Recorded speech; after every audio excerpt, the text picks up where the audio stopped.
threatening them with, because they're not doing their job. And then it goes back up here and says that they're supposed to be doing all their duties because they are taxpayers' dollars that is paying these people. So there's kind of a conflict in here with our personnel policy manual. Well, you mentioned supervisor. Well, the supervisor isn't in this. This is just for like council members. Like I couldn't go to Eddie and I can be like, Eddie, you're doing a horrible job. I'm going to fire you. Oh, I understand that part of it, but, you know, it says the mayor or, you know, well, I've never had a job that, I don't care how high you are up in a company, that you still don't have somebody that's, you know, can say, hey, we reprimand you and then we can suspend you or what. I mean, even the owner of the bank has to answer to the board. So I do have a problem with that, and I understand what you're saying about, you know, I can't go out here and tell one of the, but where is it? Let me find it.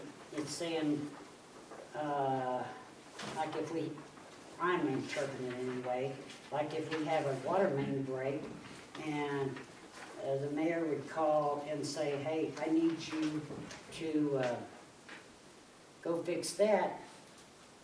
It says we can't monopolize in question and request of city council or board members may make a brief and personal manner.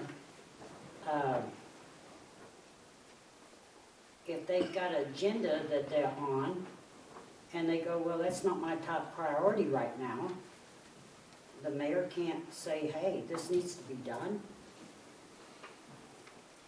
Well, in a situation like that, that's their job. Like if a water line breaks or anything like that, so. Let me get right to the wording here. It says the mayor or appointed board members shall not attempt to reorganize an employee's priorities or influence in a manner by which city staff performs their aligned functions or duties. So, I mean, that employee could come back and say, I had planned to do this today, and you're telling me you got complaints, and so that's not my top priority. But if, basically what this is trying to avoid is one of us walking in there and interrupting a city employee doing their job and saying, hey, I need you to do this, something that's not in line with their job. And saying you need to go do this. Well, you should put city council, and it's not going to affect me because I'm not going to be, you know, in this position in a month. But I'm worried about the next mayor. If there's not an administrator sitting in this position, usually the administrator has the powers to hire and fire. But without the administrators being here, then the mayor has to perform those duties. The mayor has to, he gets complaints, I get complaints all the time, phone calls, that, hey, I need you to come up and fix this pothole, for instance. So I call the street department supervisor and tell him, go check that pothole out. And the language you're putting here says that the supervisor could say, well, I'll get to it tomorrow, right now I'm busy. But what I'm saying is, you're restricting right now from them having any supervisor, because we don't have a city administrator at this time. And I don't see any mention of any city administrator in this paragraph. In the event there is no city administrator, the mayor should have access. And it says the city council members and mayor and appointed board members shall not threaten a city employee with disciplinary action. Well, that is part of our procedure, is to give verbal warnings, which would be... Well, that's in the city. It's in the city personnel So manual. it's kind of conflicting with, I'm just worried about what this in the future would cause the people up here in the future. I understand what you might get at. I don't think I think that city council should be able to go to a job and ask their problems, but I don't think that they should pull them off of a job and put them on another job. right. But I believe the mayor should be able to do that if we don't have a city administrator. I guess I think I like that because it could be tweaked. Yeah. You could tweak something because it is too broad in a sense. restricting everybody, well, not everybody, I understand. really And I- check people. yeah, and I- I understand, Yeah. I understand what you're getting Yeah, at. and I'm open to Yeah, Because tweaks and fixes. If you get two councilmen, one of them goes to the supervisor one day and says, you do this, and the next, another councilman goes to the same, the next day and says, no, I want you to do this, you know, it would be conflicting orders. Yeah.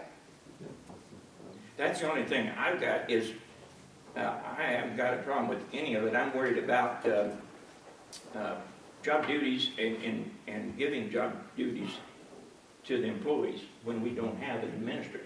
Well, it's kind of reading that if the employees was just saying, cleaning shop or something, and the mayor says, you know, you get a bunch of reports. and this seems to me, this is more meant for a code of ethics and conduct, and there's some of that stuff needs to be deleted. I would agree that, we don't need that in there because they gotta do their job, they go through the right channels, et cetera. But I do agree that as council people, council members, when we walk out that door, we're not a quorum anymore, so we don't have a say over city employees. The four of us are done. If you get a complaint about something, We can look at it, then you call the mayor and Yes, say, hey, we got a yes. complaint. right, Because it's really, you Yep. know, you don't want to be sitting there and an employee tell you, well, John, that's not my top priority today. and it's not my place to go out there and tell that employee he's doing something wrong, right? I'm a resident like everybody else when I walk out that door. You know, I've been mayor for the last 2 years, and you haven't. So I'm just trying to protect this seat and whoever's in this seat the next time, that they'll be able to direct the workforce. I think you need to go through and fine tune and delete any kind of thing like that. But- Because we but need I the don't- normal structure of organizations still to stay intact. Yeah. Mayor, supervisor, whatever, they have to still do their job. It's just, but the main thing I think you're agreeing to, what you're saying is a board member and appointees and committee members, when they're not in a committee or in a quorum for a board, they do not have any say over the employees in the city. And that's fine, I have no problem with that, I agree with that. Yeah.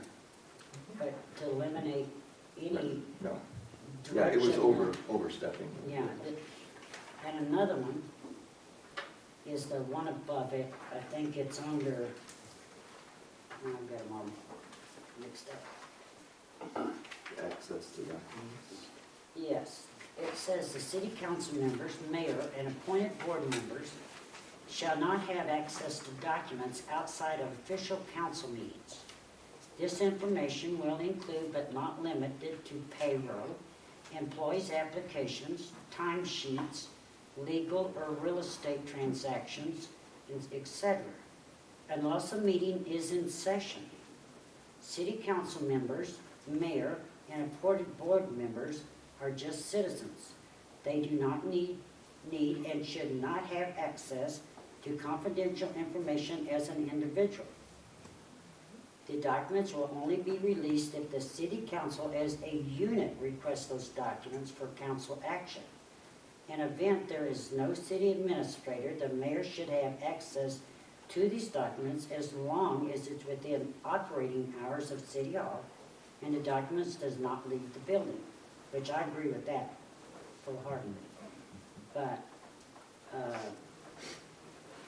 as far as, Yeah, the first half, you're right, but it did, it should say, and you read it there, and I'm not sure I understood it, that it is the way I would like to hear it, and that is, unless the council approved or appointed them to do something. We could take somebody and appoint them to, okay, I want you to check out this, this, this, and this. Then you're allowed for that job to have that information pertaining to that job from City Hall, go work with it. well, But I it would be agree. our approval. I agree with the appointed board members, because anybody on a committee, to me, should not have none of this access, because they're just a committee for a department, right? Yeah. But as far as city council and the mayor, Right. I mean, if, say you seen somebody in West Plains at 10 o'clock in the morning, I think as a council member, I should have the right to ask the mayor, such and such took off work today, and if he gets, and he should have the access to go into their time and see if they was clocked in. Well, that's within business hours, But or it's, operating hours. yeah, but it says, even if we have a city administrator, the mayor should have a right to check out if an employee, you know, if he has to go to a city administrator. I don't think we should have to be all here to check and see if somebody's been clocked in, but they are in West Plains shopping, you know? And so, I mean, this is really limiting documents, and, well, okay, I'm gonna talk about myself right now. I'm helping with the budget, and I have ever since I've been on here, you know, just lying out. And I'll go to Shannon and say, hey, can you get me, you know, look up this. She wasn't there today, so I asked Morgan, and she pulled up something for Dave Abbey for his thing, his revenue sheet. So this is telling me, even though I'm in there helping with budget, that I can't go ask Shannon, or I shouldn't have access to any of the budget papers. And I know this is talking, but it says payroll, employee applications, timesheet, legal or real estate transactions. And sometimes you have to look at that, put it on a budget, you know? That was, basically my recommendation from MML was to list things like that, so that way, say if I wanted to buy a piece of land, Oh, yeah, I could, you know, go in there right. and see certain, you know, confidential information that no one else has access to. I don't think any real estate deals, you know, like if the mayor gets called and somebody, okay, this deserted land here and the city owns it and I'd like to buy it and put, I think that should all be in the council. I don't think one person should have that information, you know, because then you could kind of get devious and say, oh, well, I know about this real estate and jump in on it. You know what I'm saying? Yeah, I agree with you on real estate. Yeah. But there's some documents that, if you get too secretive about it, and I feel like, and I probably shouldn't say this, but I'm gonna say it anyway, I feel like this is what happened in the past. That's how come, our reserves and our CDs got cashed and nobody was allowed to go ask questions about that kind of stuff. Even the mayor didn't know about it, so. Too many secret documents kept behind can bury us. Yeah, do I make sense at all? yeah. It, because there was a lot of, and you ask former councilmen, they go, well, I didn't know that was happening, I didn't know that. Well, we should know what's happening in that office in there. I don't care who's sitting there, in there, administrator or mayor, you know, we should know I agree. about any financial paper, CDs being cashed in or everything. Yeah, I agree. And when you look at, if we appoint, like we did, what is it, zoning and planning commissions? Yeah. We would be really restricting how many people would volunteer to be on that board if we said they had to work only during business hours. Mhm. They're gonna need information from City Hall, even if it's after hours. They're gonna have access somehow, especially for planning and zoning. They need to see what's everywhere around that area and go from there. So we can't exclude them for stuff like that either. Okay. So I agree there. We need to. And if You need somebody some had- training. and Oh, if yeah, somebody had- I'm all for it. And if somebody has to come in and help them after hours to pull the document that they need, they should have access, you know, the mayor or the administrator or whatever. I mean, we can't just put them all in a folder and Yeah. keep everything. Yeah, this is top being too restrictive. Right. But we can tweak it until we Oh, make it yeah. right.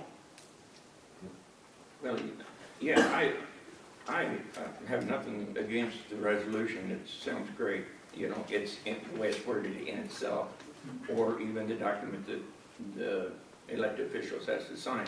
It's just that the code, that, you know, we have to tweak this Oh, yeah. code, but I have no problem with this, it's just that if we attach this to this, this is going, the code of ethics and conduct list should be checked out.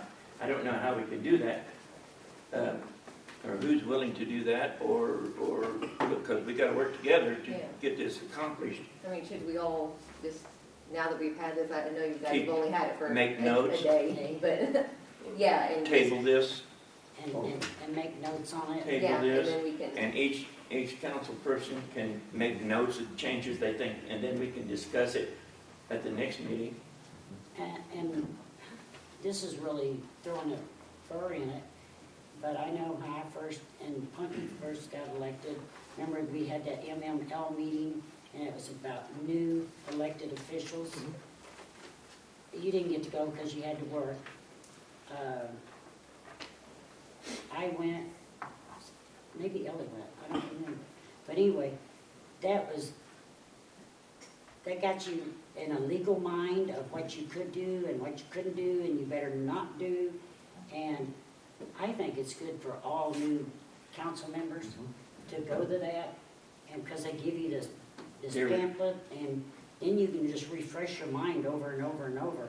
And Usually after the election, they have a meeting somewhere like in Rolla or Columbia They offer it virtually as for well. newly elected officials. right, And we should try to encourage the newly elected officials, if they possibly can, to go to that meeting, because it's very important. and John's right, they do offer it since COVID, they've been offering it virtual. Oh, is it? I've been Yeah. taking them virtually ever Yeah. since it started. Yeah. So, But you learn a lot, you learn what you can do and what you can't do, and I think it's safe, it's safe for the city, for everybody to know, they kind of pound it in your head and it sticks there that, oh, yeah, I think this started out real well, and I was very impressed with a lot of these paragraphs, because it came out with really telling someone off the street as soon as they get in here or appointed to a board or a committee, what's expected of them when it comes to compliance with laws, integrity, accuracy, conduct of members, towards city employees, towards businesses, towards the public.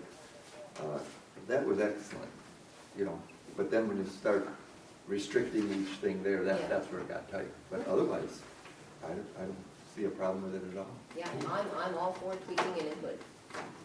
well, okay, and I read it, and then I went back to the personnel, because we don't want to hand this out to our Yeah. employees. Right.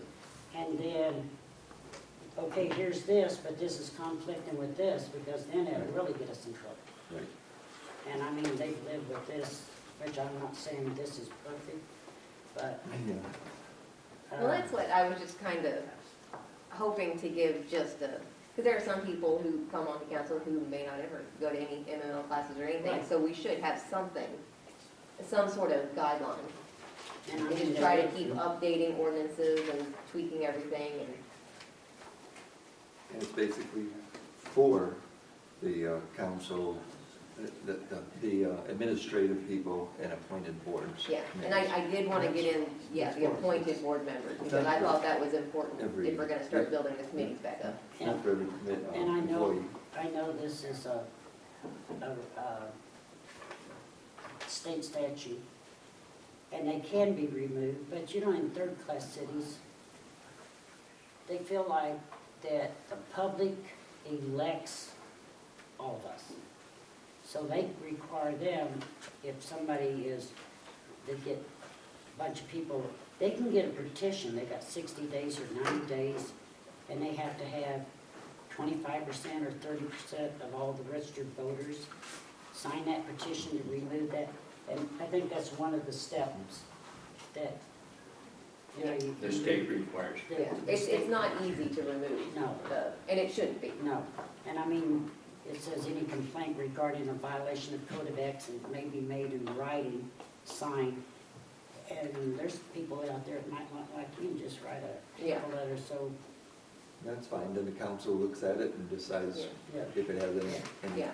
right. if And we it's can anything add in there worthwhile or not. some type of stipulation, it's like we just get the first complaint, that's not, like I said, one and done. It's like, we can add in more stipulations to that. But, and even, it could even be in there that we can make it required to have a petition, and that would stop a lot of probably nasty writing letters just to complain about somebody we Yeah. don't like on the council.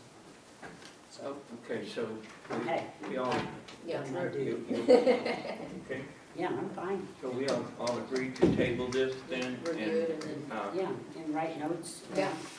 Just turn it Do over. we need to vote on that table? Yeah. Table? no, we, Do we need to We don't vote on need to table this? No. No. Okay, No, So- because we didn't read it, so, we'll table it till, but this is a good thing. Yeah. are Just we gotta gonna tweak it table it a until little bit. April? To the April meeting?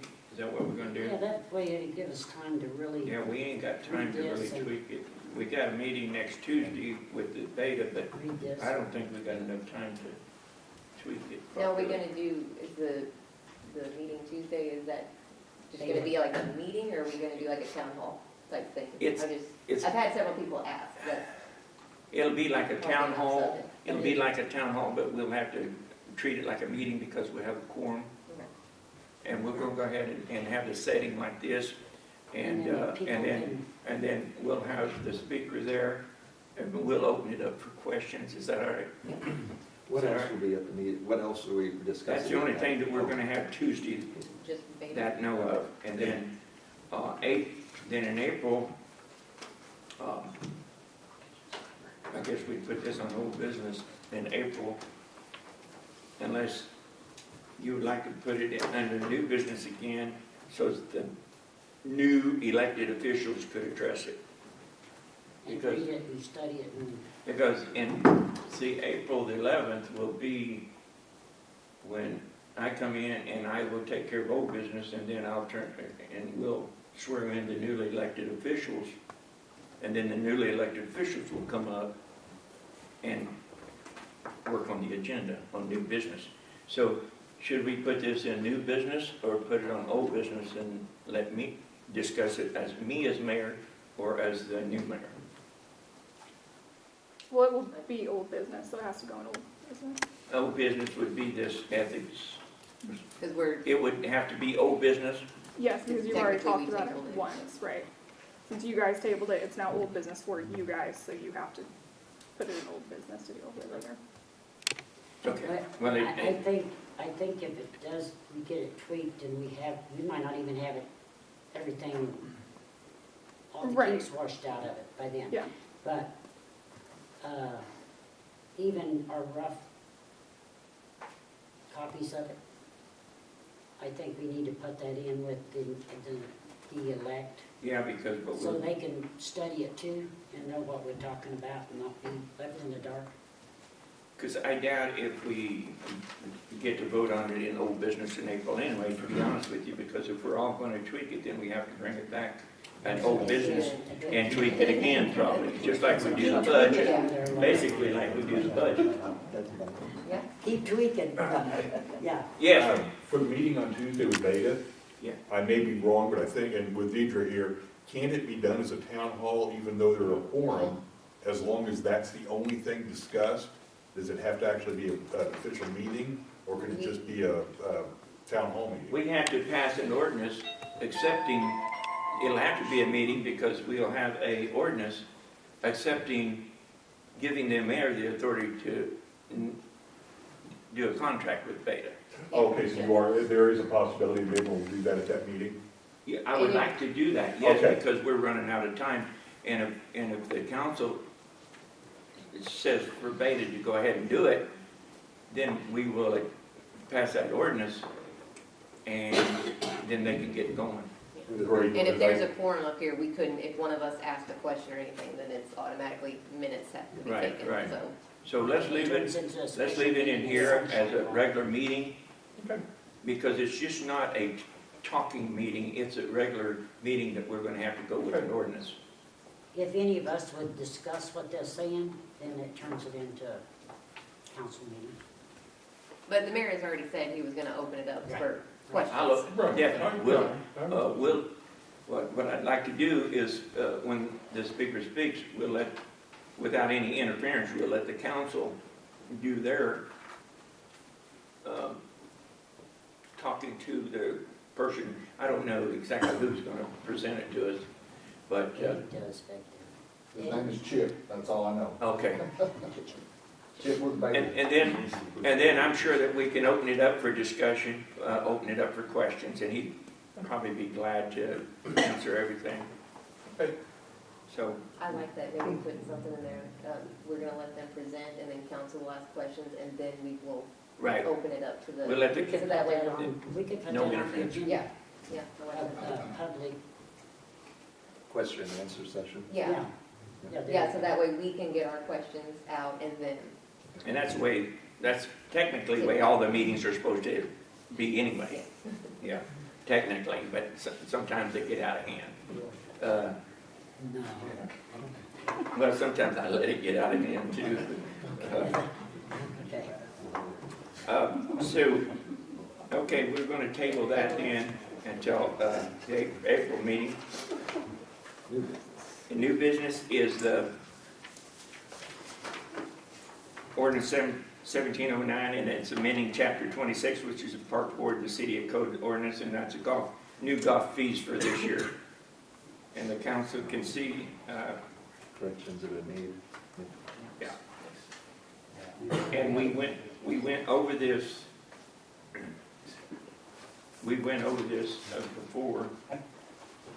Last time. This probably should be on an old business, actually. Well, I But, just made the ordinance, so the Oh. ordinance is new. oh, okay. You guys talked That's right, about we it, were but just- the ordinance is We were just discussing it, wasn't we?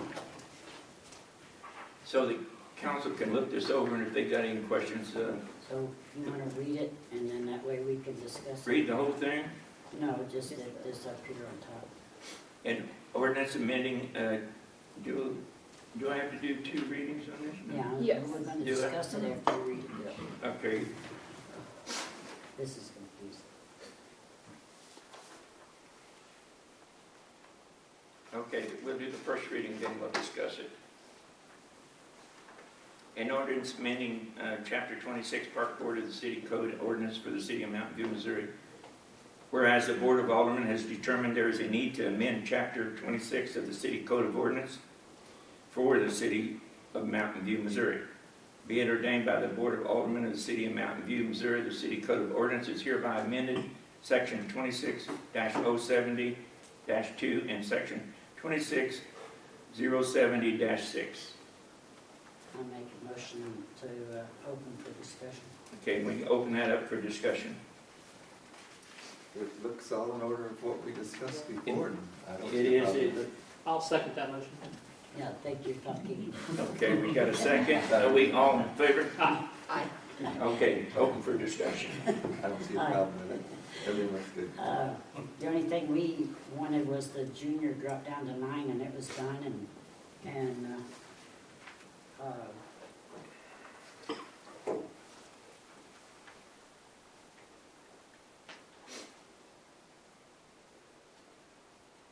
I think that's the only thing we changed on it, wasn't it? yeah, I don't think we did much. And, One thing that we added this year from last year was the cart shed agreement. Yeah, yes. for liability reasons, Did we get that drawn up? yes. Yeah, I did that Yeah. earlier. You drew it up and we have I'm it. behind. And it's out at the pro shop for people to sign. I think that's a good thing to have that. Yeah, it should have been done 20 years ago. Yeah. So in case you don't know, we went and what we did, we signed a waiver, a release waiver that we're not responsible for their golf carts if they leave them out in the shed. That because most of them, they don't even lock the shed when they leave. So if you want to have a cart out there, you have to accept the responsibility of your own cart and your own golf clubs and everything. The city can't be liable for all those. I remember a couple of years ago that we had to buy a couple of golf carts. Yes? Amongst other things, yes. How about Yeah, you remember injuries? that? Oh, yeah, I remember it well. How about injuries to somebody's kid who drives their private golf cart, hits a chuck hole, breaks their arm? They need an insurance release too. Well, we have insurance for that. Yeah, but we shouldn't if it's their private, if there's no I age don't group even on know. driving a private golf cart, then why is there an age group on renting one? Would that even hold water, Deidre? I mean, That should be up to the owner of the car. That's a whole different level yeah, liabilities you're getting. yeah. We're really opening up. Because we do have people that let their kids drive at 16. Yeah. Some days. Yeah, even if you're driving your So, car are we down the road and you've got a responsible if they great do big have a chuck hole, you can sue who's ever responsible for not fixing Whoever it. owns the cart is allowed to- So if they hit something in that golf course with their private cart, the city could be held responsible unless they sign an insurance release They'd be for this hard worse 12-year-old kid driving a cart all They day. were at Bill's new golf course. Yeah, you don't want to pay for that. The city does. There's also not a magic I number believe of 16. You're not driving it on a city street. It's not like you have to have a driver's license to have a golf cart. So, I mean, if you did that, it would just be every single person who sets foot on the golf course has to sign an insurance waiver, which, like I said, would work in some cases, would not work in other cases, gonna depend on a whole lot of factors. Do they, you know, I've heard this and then I've heard different from other golf courses. Is it, they have to be 16 before they drive a golf course out there? I think that's probably gonna be up to your insurance and what they want people Okay. to be. You know, from my standing as a prosecutor, if they're not on a city street, no.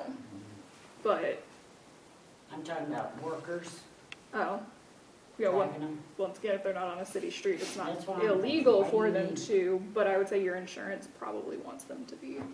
I've got 12-year-olds runs up and down my street, side by side, so, Okay, let's move on. okay, Let's sorry. move on, and we will do the second reading on this. Yes.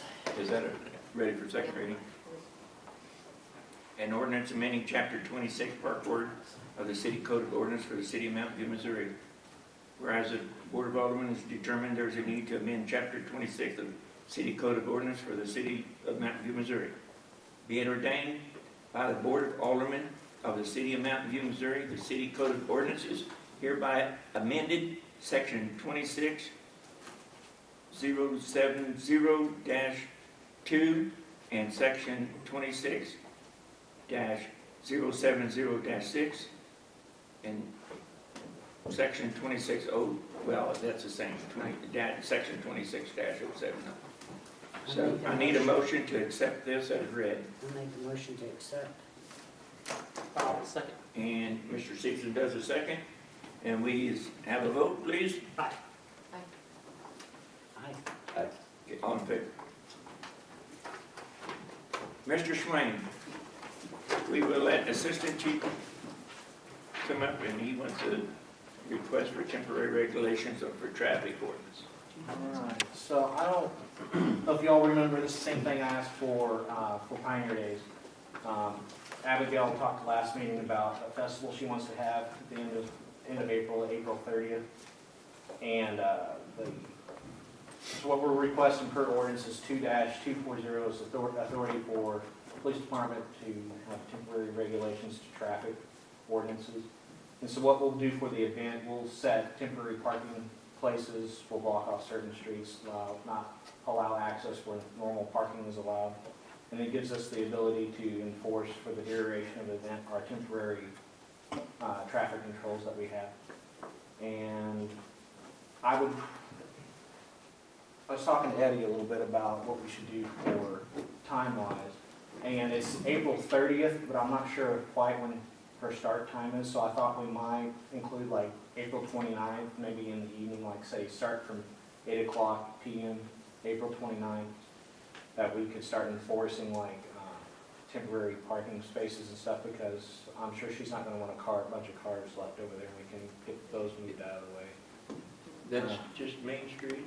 I believe it's just It's Main not- Street. It's not Oak. I don't believe so. I haven't seen any kind of design that she's had for the event. We can definitely include Oak if, we can say it's maybe First and Oak Street if that's included.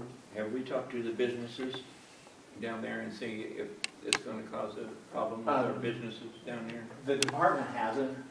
I don't know if Abigail spoke with them or not. I would like to. I'm sure they won't mind because, I mean, if there's a couple thousand people downtown, it's probably going to be good for them. I'll visit with her and we'll just make sure that we notify them. Okay. So if we want, we can maybe say from April 29th, 8 PM to the end of the day on April 30th, it's probably 5 PM. What time? April 29th at probably 8 PM to April 30th. I would say by 5 PM it'll be all wrapped up. I think she asked MoDOT through 8 PM. Oh, so we could just do 24, let's say 24 hours, 8 PM to the 29th to 8 PM to the 30th. I doubt we'll be out there till, I mean, I hopefully not gonna be out there till 8 PM. But that's just, that was just getting temporary authority for the department to 7 PM enforce. is what she requested. I do need a motion and for it to pass, because that's what the ordinance lays out. I'll make that motion. I'll second. All in favor? Aye. Aye. All in favor? Thank you. Jump in there. We have to jump in the We're going to, seems like we've got everything handled here. Don't forget, we're going to go ahead and I'm going to try to get a motion to go into closed session here, personnel. But don't forget that next Tuesday, and I sure hope the guy can make it, but next Tuesday evening right here. Okay? And can I have a motion where we can go in closed session? I'll make that motion. I'll second. Just a second. All in favor? Aye. Aye. All in favor. I already did it. Thank you for coming. And after the closed session, we're just gonna go ahead and close the meeting. There's nothing to discuss. See,